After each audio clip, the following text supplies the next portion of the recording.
But it is, I think, too early now to exactly sketch out what that exactly will mean. Also something we have to discuss with the new incoming US administration. But let's hope that we will get to that point as soon as possible, that we have the luxury of discussing the ongoing security guarantees for Ukraine, because that would mean that we have started into talks and that we have moved to the next phase. And at this moment, clearly Ukraine is not there, because they cannot at this moment negotiate from a position of strength. And we have to do more to make sure, by changing the trajectory of the conflict, that they can get to that position of strength.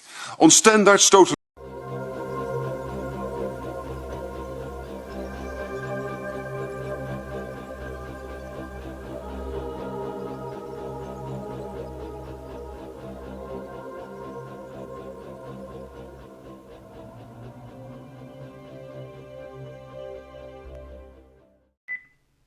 Well, hello, that's me again. Today is January 13th. It is Monday. Happy Monday to everybody. And what you saw in the beginning with Mr. Rutte, the chairman of NATO, pretending that everything is fine, in reality admitting basically that, yeah, things are not going that well. And before we go about all those fluffy talk all over the place, in the United States, especially in the anticipation of Mr. Trump taking the oath and taking the Oval Office, let me remind you what Mr. Medvedev, for those who do not understand who Mr. Dmitry Anatolyevich Medvedev is, I will remind you. He is a deputy chair of the Russia Security Council. And he is a former president of Russian Federation. In other words, he is de facto the second man in Russia in terms of his political power and decision-making process. And this is what he wrote yesterday, and we can read it, as you can see yourself. And this is basically to forestall any kind of this BS talk ranging from all kinds of bureaucrats from the incoming Trump administration to all kinds of the pathetic Western media, that in anticipation of the Trump team's activities on the Ukrainian track, there is no shortage of far-fetched settlement scenarios and other places. For now, they are worth nothing, since one specific proposal is much more important than 100 hypotheses. Nevertheless, I will note the so-called German scenario, which is now being talked about again. And he is talking about this German scenario, about the German Democratic Republic and FRG, the Federal Republic of Germany. And he is absolutely correct that these are all fantasies, all their dreams. And when you have people like allegedly new National Security Advisor from Trump administration, Mr. Waltz, going and talking about this in this manner, you have to ask the question, why is this being done? And I'm on the record that it is being done for PR purposes. They do not know how to do anything but PR. Practically every single person who is, well, we're not talking about Biden administration, this is a whole other story, but, and what he says that a phone call between the incoming US president and the Russian leader is expected in coming days and weeks. Okay, that already makes a difference, days or weeks. And Mr. Trump has, as I already stated last time, he has now 7 days left before he makes this war his own. And he's talking about the preparation are underway, he said. It remains unclear whether the potential meeting between Trump and Putin would involve anyone else beyond the two, Waltz added. However, phone talks are expected to occur shortly, he said. Okay, that's what basically, well, incoming White House essentially says. We have not set an exact framework for it, yet we are working on that. But I do expect a call at least in the coming days and weeks. That will be a step and we'll take it from there, Waltz stated.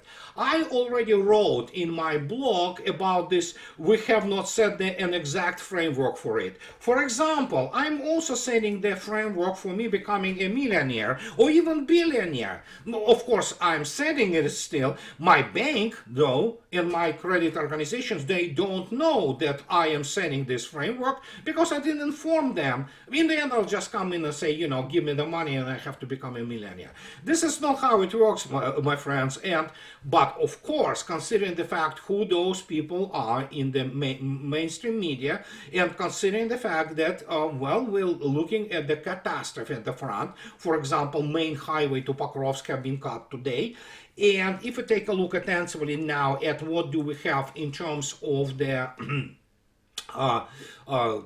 losses, here are the Armed Forces of Ukraine losses for yesterday. As you can see yourself, we're way over the million, and yeah, the 1,750, and the annihilation continues. So much so that essentially yesterday, at one of the sectors, they deployed the battalion, which consisted of 8 soldiers. I remind you that battalions can range anywhere between 400 and 800 people. So this is what is happening with the Armed Forces of Ukraine. And Mr. Sullivan today, and he states again that Ukraine has to mobilize 18-year-olds. Well, they probably should mobilize the women too, and that's the idea of how they have to fight. And if you take a look attentively at other news, so to speak, which are coming from there, oh my gosh, this continuation with this negotiation, look what even these people write. And this was stated by a number of the news organizations. And here is what is the most important. American Institute for the Study of War, as I already stated, it's a fraudulent organization, a bunch of shysters who have, including those American generals who, like King, who will not know first thing about the modern war, even they kind of get it. And here is, I like the photo, dictator Vladimir Putin. But what they write yesterday is that Vladimir Putin will not alter his demands for the isolation of Ukraine and does not intend to relinquish this issue during any potential negotiations to end the conflict, according to the American Institute for the Study of War.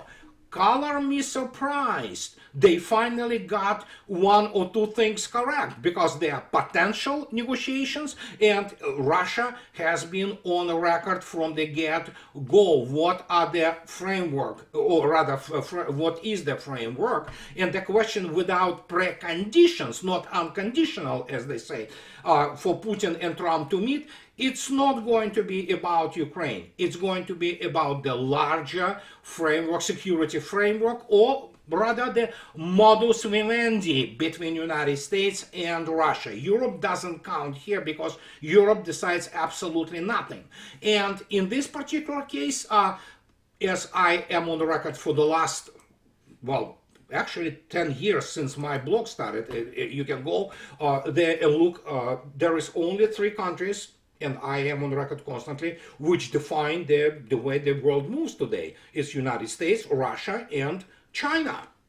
And what India becoming, upcoming, but we'll have to wait and see where it goes with India. But inevitably it will have to become a superpower, but we'll see. It's the whole other issue altogether. And so when you look at this, Putin is not interested in discussing Ukraine only insofar as Ukraine goes. No, he is interested, as Kremlin was stating this non-stop, including through the words of Mr. Lavrov himself, Mr. Medvedev, that any negotiation about anything will happen between Russia and the United States in a larger geopolitical context, and this context is very simple.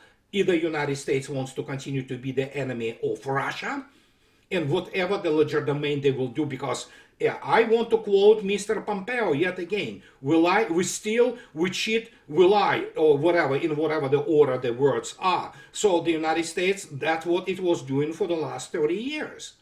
And the question now, do they want to really coexist peacefully and have a chance at recovery on the country? Or do they want to actually engage into the arms race and, well, they cannot engage in the arms race. The arms race is already happening and the United States lost it and the gap is growing.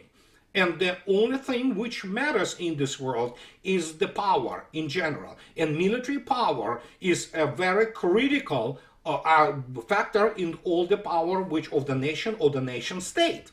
And the United States doesn't have this power anymore. It is, well, if you look attentively at LA is an epitome, a euphemism essentially for what is happening in the United States now. And if the United States wants to recover, it will take a very long, arduous road to do so. Will Mr. Trump and his administration be able to deliver? I doubt it, but he's certainly better than, this genocidal and nut job administration and all those boys and girls with all those, credential humanities degree dumbed down people who got us into this cluster coitus. And so we need to keep the open mind on this issue. But in the end, what has to be understood here is that if you go and listen yesterday to wonderful interview by Douglas McGregor and Colonel Daniel Davis, and that Doug McGregor, actually this is the timestamp at 8:50. He says essentially what is everybody knows, who is not completely, nut job, that Zelensky is a criminal and he has to be actually be behind bars before United States decides how to execute him. Well, hang him by the neck or shooting or electric chair, whatever. And this is very important, especially when both Daniel Davis and Doug McGregor give a very good description of the lack of any capability of the United States to change the outcome, which it cannot. And one of the most important thing during this wonderful conversation, as I already stated, we have irreconcilable differences with Douglas McGregor regarding the Great Patriotic War and history of the Soviet Union.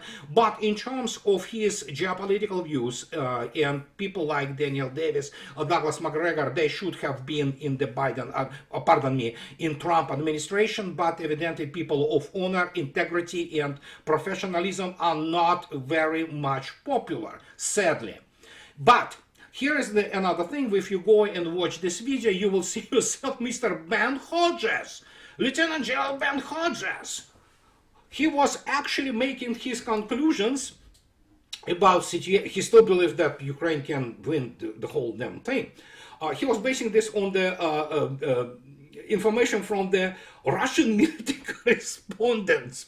Most of them are shadow Ukraine assets, but this actually tells you everything you need to know what was happening, because people who really believed Ukrainian data info, it's first the trait of unprofessional people, but that's what Pentagon believed. They really did, until they started to really trying to figure out why Russians lost 2 billion people and still kind of continue to move ahead and kill so many Ukrainians. It's beyond pathetic. The scale of this is such that I have no descriptive power to actually apply here or use here to describe what cluster coitus this whole thing is. But when we kind of abstract a little bit from this issue, there is an issue, of course, of the geography. Well, in the end, geopolitics is it's about geography too. It was born as from the famous article by Halford Mackinder, that the geographic pivot of history. So geography is obviously a very important part of the geopolitics of whatever passes under this name, because it is a complex collection of the disciplines ranging from the military sciences, physics, mathematics, technology, and things of this nature. It's not anymore for people, for all those shysters who go out and say, oh yeah, I have a degree in political science, and let me tell you about geopolitics. They have no clue. They don't have the toolkit. But let's talk a little bit about what I showed last time, and you saw yourself, and I showed you the importance of Greenland, and let me explain to you why many people ask. They want to know what is going on. I mean, the Panama Canal, the renaming of the Gulf of Mexico into a Gulf of America, American Gulf. And then suddenly we have the Greenland issue, and we have Denmark, up to the point that some members of the Socialist Party of Denmark, the guy posted, so we have to ask Russia to help us. Well, can United States actually go and militarily take the Greenland? Easily. United States is already there. And here we have to, I have to give you the understanding of the issue. It is all about resources, always was. And the more our civilization develops, the more resources we need. We will need the ores, we will need the gas, oil, we will need lithium, we will need all kinds of things. And guess what? Arctic is an incredibly rich place. And if you take a look today at the Arctic as it exists today, I deliberately single out for you in red. This is what United States has now through Alaska, and what it has as the access to the Arctic Ocean. And as you can see yourself, Russia has, you can see itself, it's in green, very large, much larger than United States presence. But if you look attentively at Denmark, which is of course Greenland there, and Canada, then suddenly look at this blue line which delineates this axis. This is what United States wants. It wants to get to the basically Arctic, and has the access to all those reaches. Plus they want to try to, which they will fail because, and I explain now why, to interfere with the Russian North Sea route, or route if you wish. So that explains you the interest of the United States, and why Trump's talks about Greenland may not be just the hot air. And the United States is already present in Greenland. And one of the points of presence is what it used to be called Thule, or Thule Air Base. As you can see yourself, this is the actual photo of the Thule Air Base and its military base, and you already can see yourself very prominent. Here is, of course, the airstrip. The airstrip which can take any kind of the airplanes. Let me show you geographically where it is. If you take a look at Thule, this is where this Thule thing is. Here it is. It's not far from the Robson Strait, and obviously it's on the top of the Baffin Bay, or essentially which amounts to Baffin Sea. It's a huge body of water. It is one of the bastions or the regions of the patrol of the American strategic missile submarines.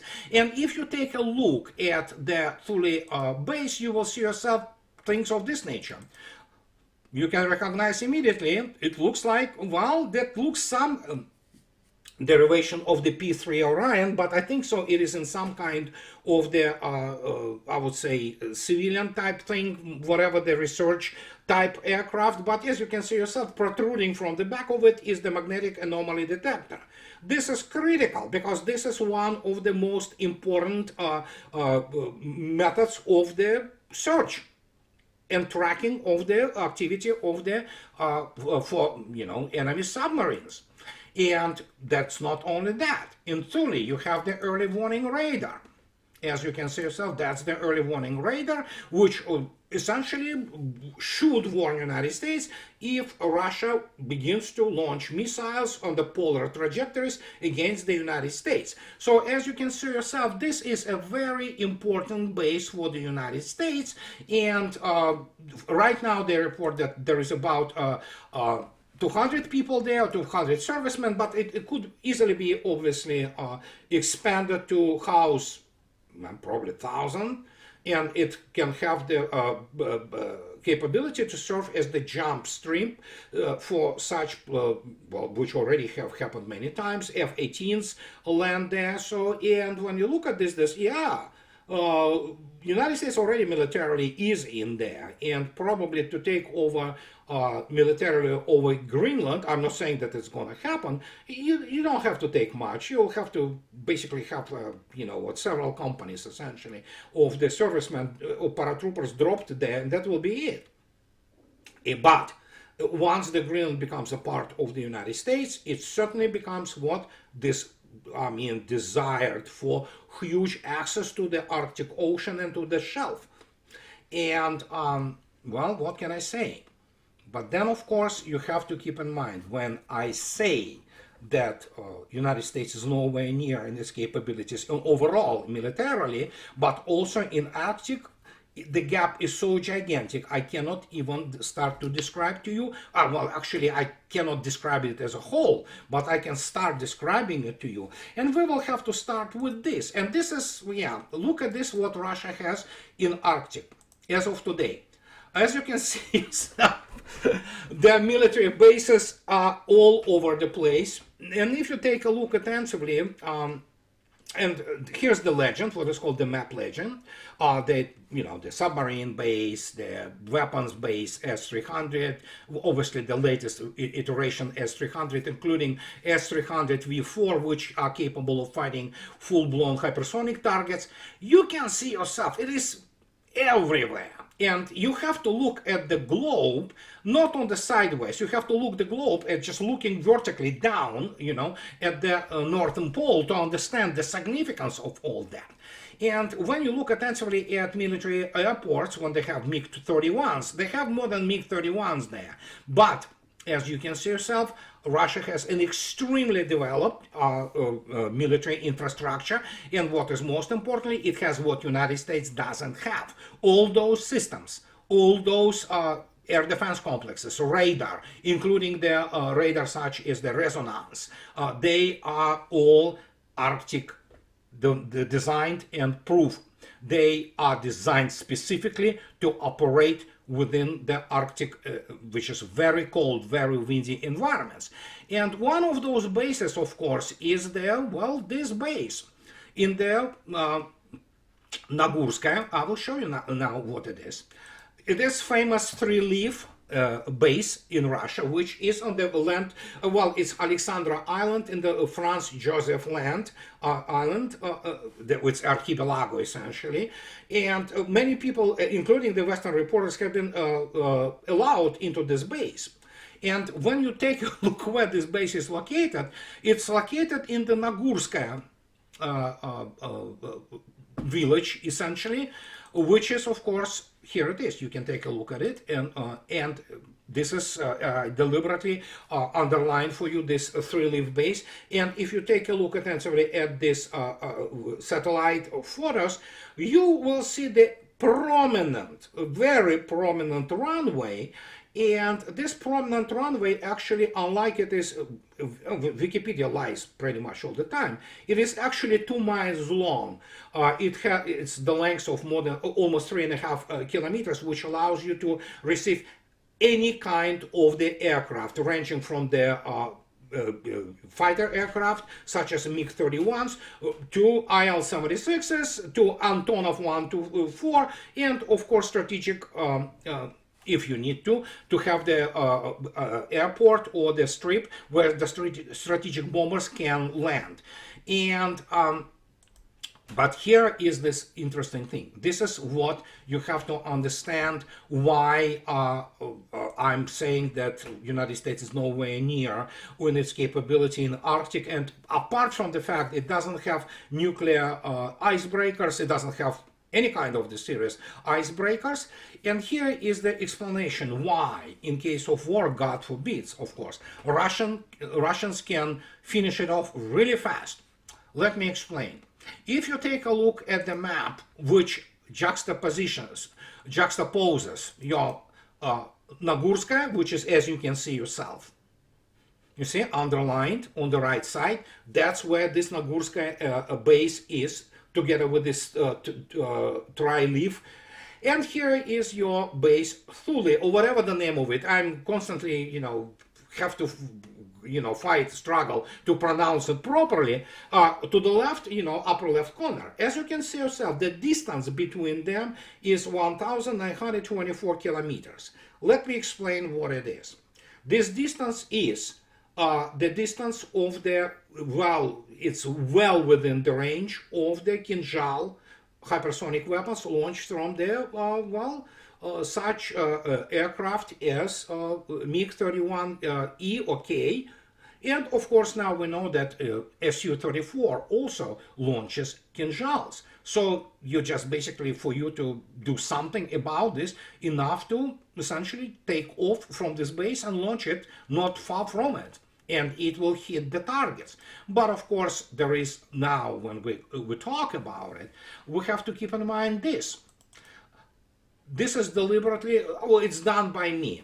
On the vertex up to the very top is this Thule base, which is, of course, will be perceived as one of the launch pads, so to speak, for all kinds of nasty things against Russia. But what you can see yourself is the range of Oreshnik. It's actually well within the range, because the range of Oreshnik is about 5,500 kilometers.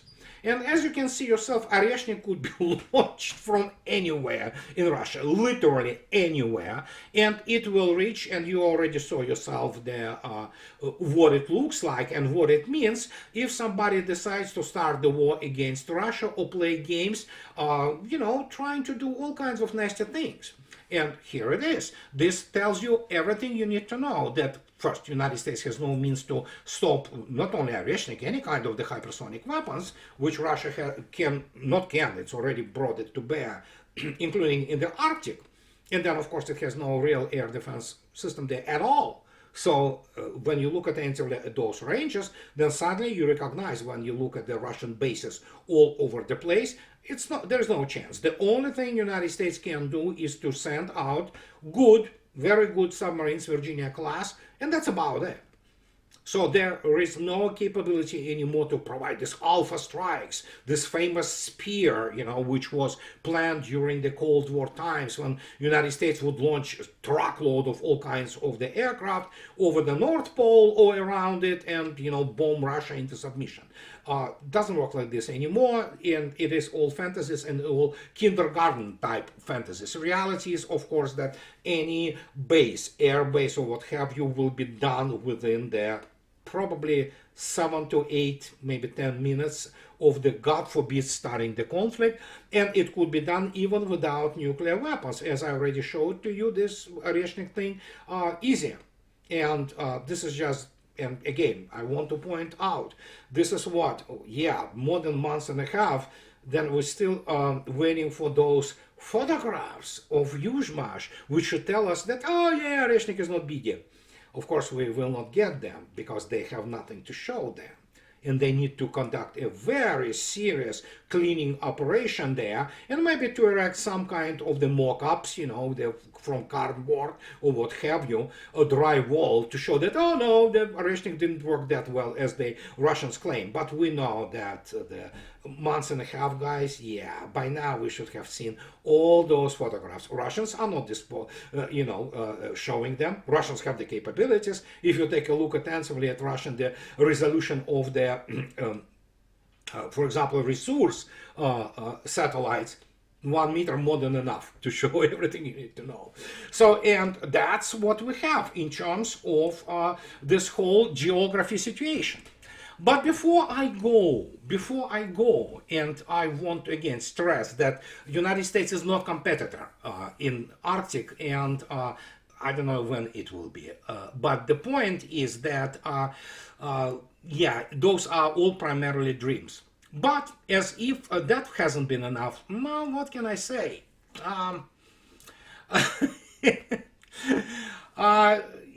I don't know. I'm lost for words, but you know what? This is essentially what their political elites in the West are. I don't need to really comment on that. That they are in Great Britain, it seems the normal thing. The pedophilia. Well, you look at the Hollywood also and some American politicians. But here it is. A couple days ago, he was taken. A couple days ago, 11th. Former Labour MP Ivor Kaplan arrested after pedophile hunter Facebook live stream sting. A sting operation by online pedophile hunters has led to the arrest of an ex-MP on suspicion of child sex offenses. Well, ask Starmer why he wants to cover up basically the industrial level rape of British girls, English girls by Pakistani gangs. Ask him about this. Why? I'm not going to ask it. I do not live in the United Kingdom, so I don't care. They wanted it, and evidently that was, accepted as normal thing. Well, BBC loves to have pedophiles evidently in its midst. And then no surprise that we have also these cretins from New York Times, which, look at this, as it turned out, yeah, North Koreans, they are just absolutely crushing those Ukrainians there. Battles rage inside Russia with waves of tanks, drones, and North Koreans. So yeah, this written by, who knows, those Mark Santora and Lyubov Shelutka, by the name of which she's Ukrainian. As I already stated, my suggestion to Pentagon, CIA, NSA, take for every single word which comes from Kiev as absolute, unequivocal truth. Live with this truth. And what can I say? You cannot fix it. And that is why the West is decomposing in front of our eyes. And when we, again, circling back to this issue of the, well, what can I say? Geography and Arctic and those incredible riches which will provide the really huge wealth for many people in the coming, I would say, 50 to 100 years, there's no surprise that United States and Mr. Trump, they want Greenland. And that might be also the case of the discussing what will it be if it will happen. Modus Vivendi between Russia and United States. But you have to understand clearly, overwhelming majority of Russian population knows that combined West is existential enemy. There will be no trickery and good luck of the United States, which happened in 1990s when the moron Gorbachev and a bunch of his creeps around him basically allowed the Soviet Union dissolved. And probably for the better that it is dissolved, that Russia was basically dropped and basically shrugged off all those primarily, non-profitable fringes. But the point is, that was a historical anomaly. And Mr. Trump, if he wants to see United States, this country, at least recover somewhat, he better get this into his mind and understand what is the game. And he is coming, if he is coming to any kind of negotiations with Mr. Putin, he is having not just the weak hand, he literally has nothing to offer, except for the nuclear war. But then again, Trump, it looks like he is not into the nuclear war business. And so this is what I wanted to tell you guys today. And as always, those who like what I do, please subscribe to my channel. And those who can afford, please support me on Patreon or buy me a coffee too. And that will be it for today. And I'll talk to you later, guys. Bye-bye.